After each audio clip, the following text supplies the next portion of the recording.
Welcome to today's session from Bhagavad-Gita as it is. Om Namo Bhagavate Vasudevaya. Om Namo Bhagavate Vasudevaya. Om Namo Bhagavate Vasudevaya. Mukam karoti vachalam pangum langhayate girim yat kripatamaham vande Shri Gurum Deenatarinam Paramananda Madhavam Shri Chaitanya Ishwaram Vanchakalpatarubhyascha kripa sindhubhyavcha patitanam pavanebhyo vaishnavebhyo namo namah. So, chapter 1 is all about observing the armies on the battlefield of Kurukshetra. This is the title of the chapter. Arjuna speaks and Krishna hears in this chapter. We all begin our spiritual journey with some questions, some doubts, and we start success in life as it is presented in the society and family and friends, and we follow that pattern and we try to follow that and shape our lives. Somewhere along our life, we start to question our goals and ambitions, and we start looking for the purpose in our life. Now, this marks the beginning of our spiritual journey, and this dilemma Arjuna expresses at the start of his conversation with Krishna. So there are 3 points of view in this chapter. First is of Arjun's, then it's Krishna's point of view, of course, then Duryodhan's. But in this, Krishna wants Arjuna to follow his point of view and to be successful. So we will read the verses 1 to 12 and their translations, and then a little synopsis of these verses.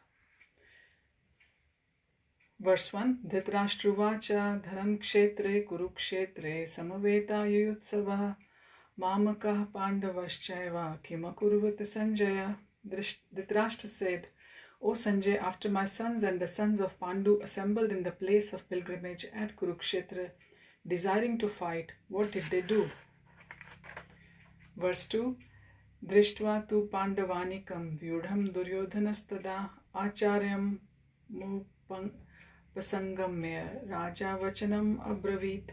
Translation. Sanjay said, O king, after looking over the army arranged in the military formation by the sons of Pandu, King Duryodhana went to his teacher and spoke the following words. Verse 3. Pashaita Pandum Putranam Acharya Mahatim Chamun Vyudham Drupadat Putrena Tava Shishyena Dhimata. Translation. O my teacher, behold the great army of the sons of Pandu, so expertly arranged by your intelligent disciple, the son of Drupad. Verse 4. Atra Shura Maheshwasa Asha Bhimarjuna Samayudhi Yudhano Viratascha Drupadascha Maharataha. Here in this army there are many heroic bowmen equal in fighting to Bhima and Arjun, great fighters like Yudhan, Virat and Drupad. Verse 5. Drishtaketu Chekitanaha Kashirajascha Viryavan Puruchit Kunti Bhojascha Saipyascha Narapungavaha. There are also great heroic powerful fighters like Drishtaketu, Chekitan, Kashiraj, Puruchit, Kunti Bhoj and Shaibya. Verse 6. Yudhaman Yushcha Vikranta Uttamanujascha Viryavan Saubhadro Draupadeyascha Sarva Eva Maharata. There are the highly mighty Yudhamanyu, the very powerful Uttamauja, the son of Subhadra, and the sons of Draupadi. All these warriors are great chariot fighters. Verse 8. Bhavan Bhishamascha Karnascha Kripascha Samitinjayah Ashwathama Vikarnascha Somadattis Tathaivacha. There are personalities like you, Bhishma, Karna, Kripa, Ashwathama, Vikarna, and the son of Somadatta called Bhurishrava, who are always victorious in life. Verse 9. Anye cha bahava shura mad arthe tyaktva jivitaha nana shastra pravaranaha sarve yudha visharadaha. There are many other heroes who are prepared to lay down their lives for my sake. All of them are well equipped with different kinds of weapons, and all are experienced in military science. Verse 10. Aparyaptam tadasmakam balam bhishma bhirakshitam paryaptam tvidame tesham balam bhima bhirakshitam. Our strength is immeasurable, and we are perfectly protected by grandfather Bhishma, whereas the strength of the Pandavas, carefully protected by Bhima, is limited. Verse 12.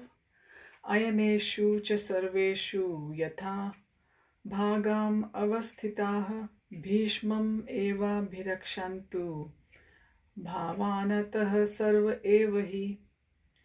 All of you must now give full support to grandfather Bhishma as you stand at your respective strategic points of entrance into the phalanx of the army. Verse 12. Tasya sanjanyan harsham kuru vridha pitamaha simhanadam vinadyoche shankham dadmau pratapavan. Then Bhishma, the great valiant grandsire of the Kuru dynasty, the grandfather of the fighters, blew his conch shell very loudly, making a sound like the roar of lion, giving Duryodhan joy.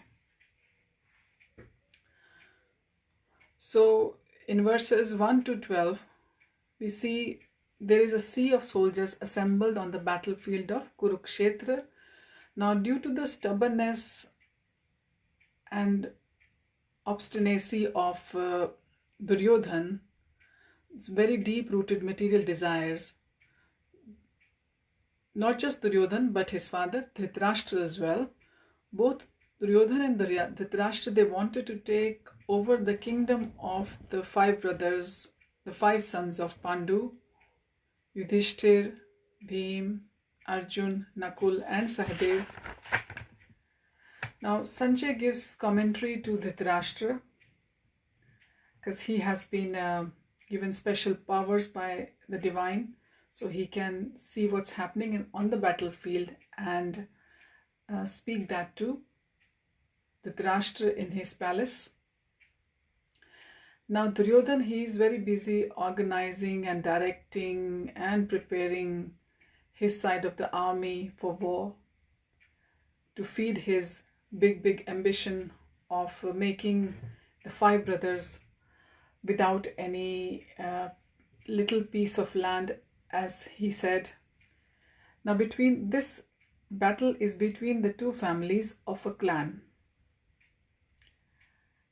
There are sons of the older brother of the clan and the sons of the younger brother of the clan. That is Dhritarashtra and Pandu. Now, Dhritarashtra was blind by birth,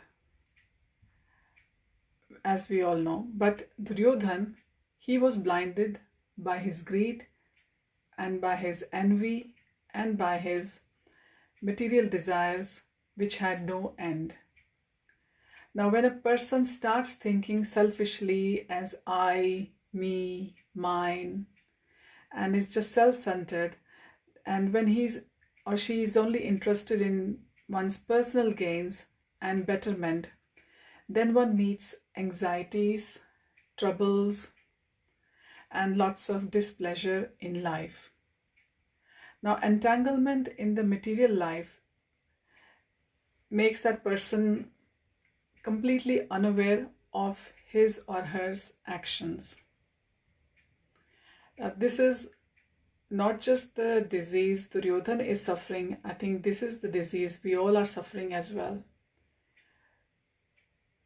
We promise ourselves to do one thing, and again we find just thinking sometimes about our own desires, our own ambitions, and forgetting the consequences. Here, Duryodhan's main problem is that he has forgotten that what can be the consequences of his actions, of unlawfully trying to grab everything of his cousins. Now, the I keep saying great grandfather, the grandsire of the Kuru dynasty, Bhishma, he understands the heart of his grandson Duryodhan completely. But being a grandfather, out of his compassion, he just tries to cheer him up, as Prabhupada says, by blowing his conch shell very, very loudly. Now,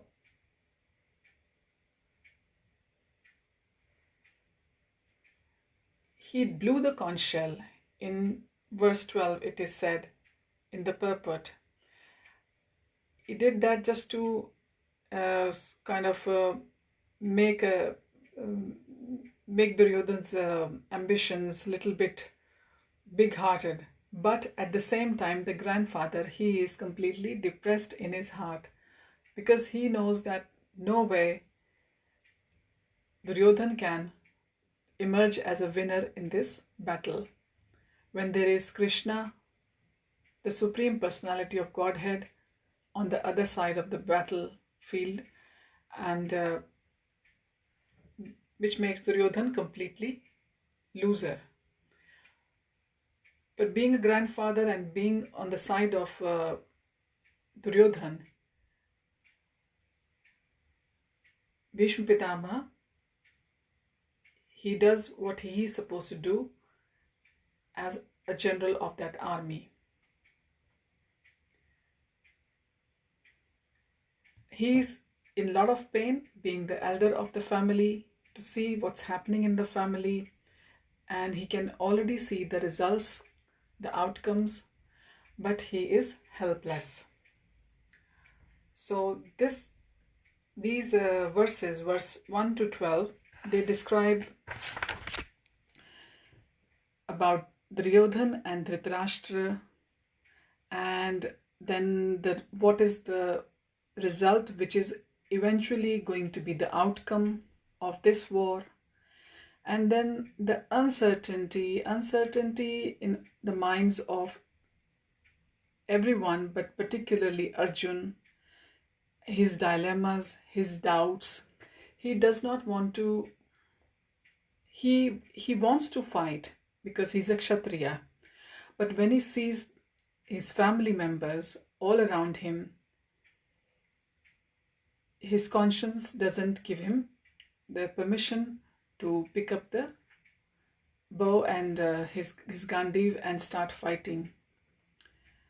Now he is completely bewildered. He is completely,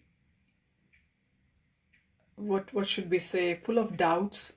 And these verses 1 to 12, they tell us that how this is going to be heard by Krishna in the following verses throughout this chapter, and how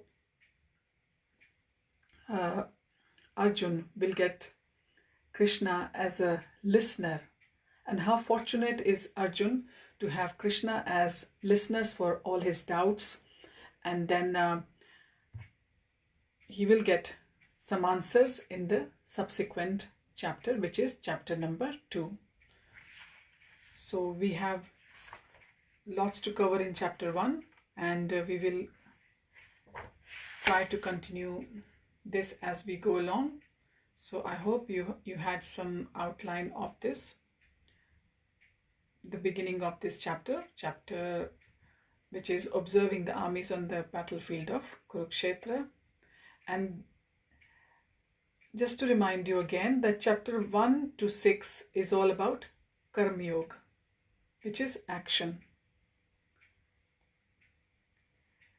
And after that it is Bhakti Yoga, and then it will be Jnana Yoga.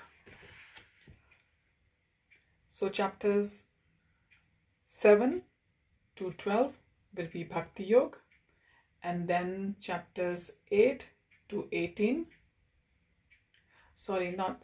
chapter 13 to chapter 18, it will be all about Jnana Yoga. So we will continue from here tomorrow. I wish you all a very blissful day ahead. Hare Krishna.